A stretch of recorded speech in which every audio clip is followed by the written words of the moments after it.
wabarakatuh.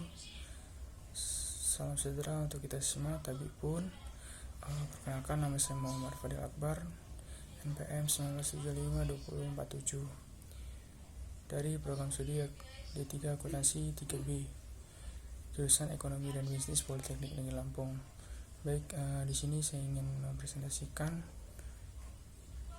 PowerPoint mengenai materi aset tetap dengan dosen pengampu Bu Evi Yuniarti dengan mata kuliah Akuntansi Keuangan Menengah. Selamat menyaksikan. Bismillahirrahmanirrahim. Izinkanlah saya untuk mempresentasikan hasil PowerPoint yang telah saya buat guna memenuhi UAS dan UAP mata kuliah Akuntansi Keuangan Menengah dosen pengampu Ibu Evi Yuniarti. Baik, langsung saja kita mulai pada slide yang pertama. Aset tetap atau fixed asset. Yang dimaksud dengan aset tetap berwujud adalah aset-aset yang berwujud yang sifat relatif permanen yang digunakan dalam operasi normal perusahaan untuk tujuan akuntansi. Jangka waktu penggunaan aset tetap dibatasi dengan lebih dari satu periode akuntansi atau berkisar sekitar 12 bulan atau satu periode daripada periode akuntansi. Kemudian,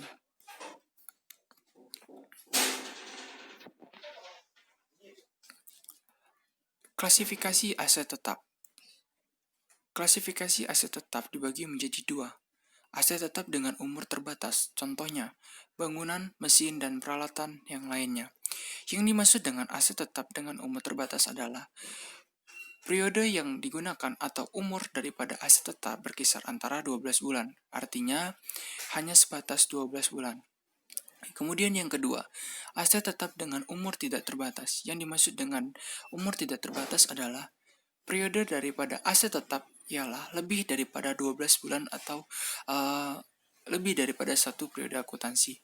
Kemudian untuk contoh adalah tanah. Kemudian untuk slide yang ketiga, perlakuan akuntansi terhadap pengeluaran yang berhubungan dengan aset tetap dibagi menjadi dua. Ini merupakan pengertian dari pengeluaran modal dan pendapatan. Dibagi menjadi dua, yakni pengeluaran modal atau capital expenditure. Pengeluaran untuk memperoleh suatu manfaat yang akan dirasakan lebih dari satu periode akuntansi. Kemudian yang kedua, pengeluaran pendapatan atau revenue expenditure atau adalah pengeluaran untuk memperoleh suatu manfaat yang hanya dirasakan dalam periode yang bersangkutan. Kemudian, harga perolehan aset tetap. Untuk menentukan besarnya harga perolehan suatu aset, berlaku prinsip yang menyatakan bahwa semua pengeluaran yang terjadi sejak pembelian sampai aset itu siap dipakai harus dikapitalisasi atau harus dirinci atau juga harus dirinci bagaimana perolehannya. Kemudian untuk daripada hasil daripada slide sebelumnya terdapat beberapa contoh dan juga hasil yang diperoleh. Kemudian untuk yang pertama, contohnya adalah tanah. Harga perolehan tanah terdiri dari harga beli, komisi pembelian, bea balik nama, biaya penelitian tanah, pajak selama tanah belum dipakai, biaya merobohkan bangunan lama, biaya peralatan tanah, pajak saat pembelian tanah. Kemudian yang kedua, ada bangunan.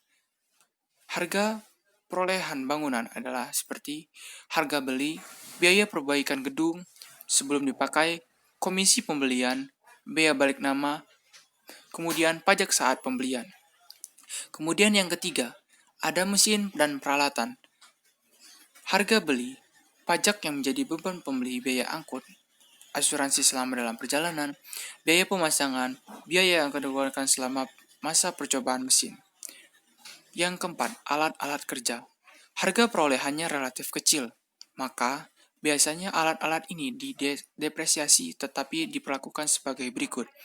Saat pembelian dikapitalisasi, kemudian tiap akhir periode dihitung fisiknya, kemudian diselisihkan dicatat sebagai biaya untuk periode yang bersangkutan dan rekening alat-alat kerja yang dikredit. Kemudian Akuntansi perolehan aset tetap. Selanjutnya ada akuntansi perolehan aset tetap. Aset tetap dapat diperoleh dengan berbagai cara pembelian aset. Yang pertama, tunai.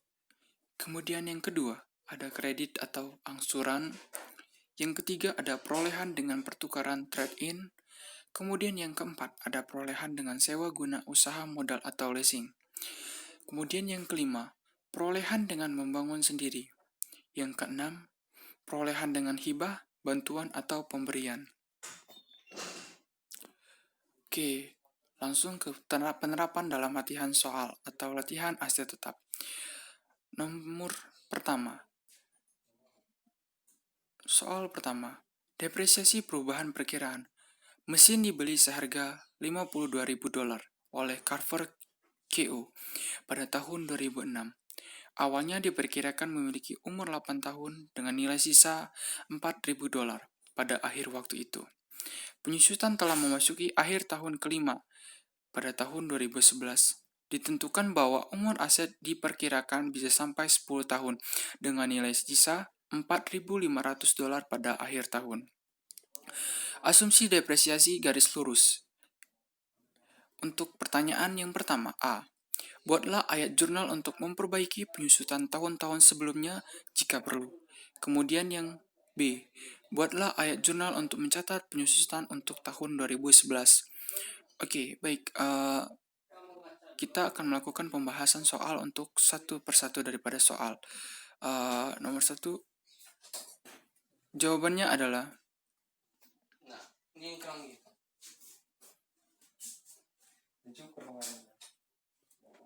jawaban tidak di jurnal karena menurut PS AK nomor 25, estimasi dapat direvisi untuk menemukan beban penyusutan periode mendatang, namun tidak akan merubah jumlah penyusutan yang tercatat pada tahun sebelumnya. Kemudian untuk menjawab pada persoalan 1B, depresiasi sama dengan $52.000 dikurang $4.000 sama dibagi 8 sama dengan $6.000. Akumulasi depresiasi dihitung untuk 5 tahun periode atau 5 tahun sama dengan 5 tahun dikali hasil daripada depresiasi $6.000 sehingga jumlahnya adalah $30.000. Untuk nilai buku, $52.000 dikurang $35.000 sama dengan $22 nilai bukunya. Kemudian depresiasi setelah revisi sama dengan hasil daripada nilai buku dikurang dengan 4.500 sama dengan dibagi 5 sama dengan 3.500. Untuk jurnalnya, beban depresiasi mesin pada debit $3.500. Kemudian akumulasi depresiasi mesin pada kredit berjumlah $3.500. Oke, baik untuk soal selanjutnya, soal nomor 2. Perusahaan Platon mendirikan bangunan dengan biaya sebesar $2.400.000 dan menempatinya mulai pada tahun Januari 1991. Diperkirakan pada waktu itu bahwa masa manfaat akan menjadi 40 tahun tanpa nilai sisa. Pada bulan Januari 2011, atap baru dipasang dengan biaya $300.000 dan diperkirakan bahwa bangunan itu kemudian akan memiliki masa manfaat 25 tahun dari tanggal berikut. Biaya atap lama adalah $180.000. Untuk pertanyaan yang A, berapa jumlah depresiasi seharusnya dibebankan setiap tahunnya dari tahun 1991 sampai 2010? Asumsikan depresiasi garis lurus. Kemudian yang B, apakah jurnal harus dibuat pada tahun 2011 untuk merekam pergantian atap? Kemudian yang C, buatlah jurnal pada bulan Januari 2011 untuk merekam revisi dalam estimasi manfaat bangunan jika perlu. Kemudian yang D, berapa jumlah penyusutan harus dibebankan untuk tahun 2011? Oke, di sini kita akan mencoba menjawab persoalan nomor kedua.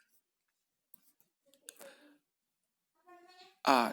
Depresiasi sama dengan $2.400.000 dibagi dengan 40 sama dengan $60.000.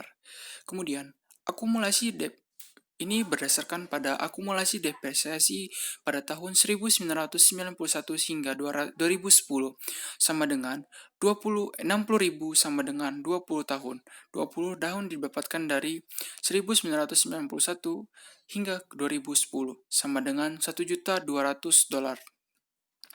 Kemudian B, ya. Kemudian yang C, depresiasi atap sama dengan $180.000 dibagi 40 sama dengan 4.500 per tahun. Kemudian, akumulasi berdepresiasi berdasarkan pada tahun 1991 hingga 2010 sama dengan 4.500 dikali 20 sama dengan $90.000. Untuk jurnal, akumulasi depresiasi pada kredit dengan jumlah $90.000. Kemudian, rugi penggantian pada debit berjumlah $90.000. Kemudian, bangunan pada kredit berjumlah $180.000. Untuk jurnal selanjutnya, yakni bangunan pada kas atau bangunan pada debit dengan kisar $300.000, kemudian di kas pada kredit berjumlah $300.000.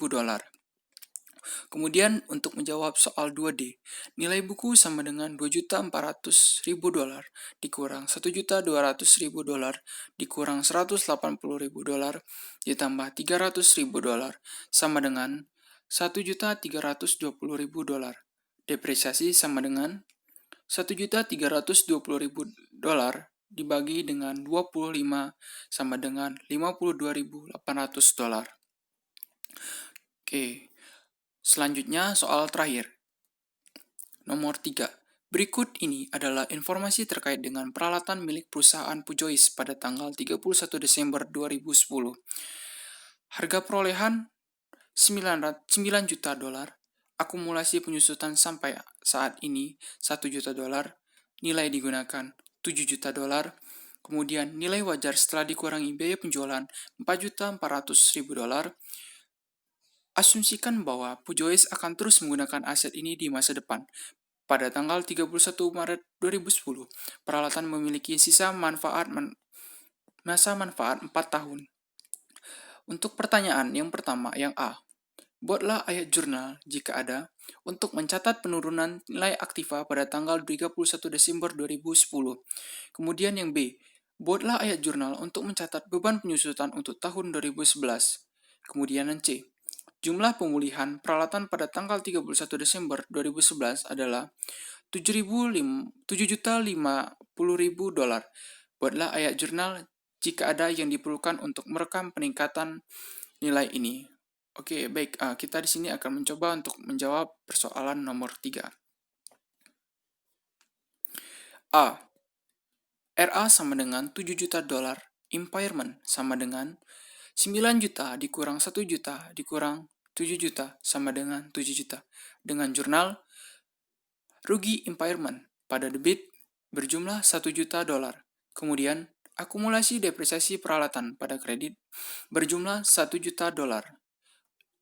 Nomor 3B, nilai buku sama dengan 8 juta dikurang 1 juta sama dengan 7 juta. Depresiasi sama dengan 7 juta sama 7 juta dibagi 3,25 sama dengan $2.153.846,15. Jurnal, beban depresiasi peralatan di debit berjumlah $2.153.846,15 juta. Akumulasi depresiasi peralatan pada kredit berjumlah $2.153.846,15. Kemudian yang C, nilai buku sama dengan 9 juta dikurang 1 juta dikurang 1 juta dikurang 2.153.846,15 juta sama dengan 4.846.153,85 juta dolar. NB kurang dari FV 4.846.153,85 kurang dari $7.050.000. dolar. Jadi, aktiva tidak memiliki penukaran yang diasumsikan akan terjadi, maka impairment yang sebelumnya dicatat dihapuskan. Sehingga jurnalnya tersebut adalah akumulasi depresiasi pada debit berjumlah 1 juta dolar, kemudian kemudian rugi impairment pada kredit berjumlah 1 juta dolar. Mungkin cukup sekian daripada pembahasan dan juga pemaparan PowerPoint daripada materi aset tetap mata kuliah akuntansi keuangan menengah. Sekian, apabila terdapat kesalahan, saya mohon maaf. Apabila terdapat kelebihan, itu datang dari Allah Subhanahu wa Ta'ala. Saya akhiri. Wassalamualaikum warahmatullahi wabarakatuh.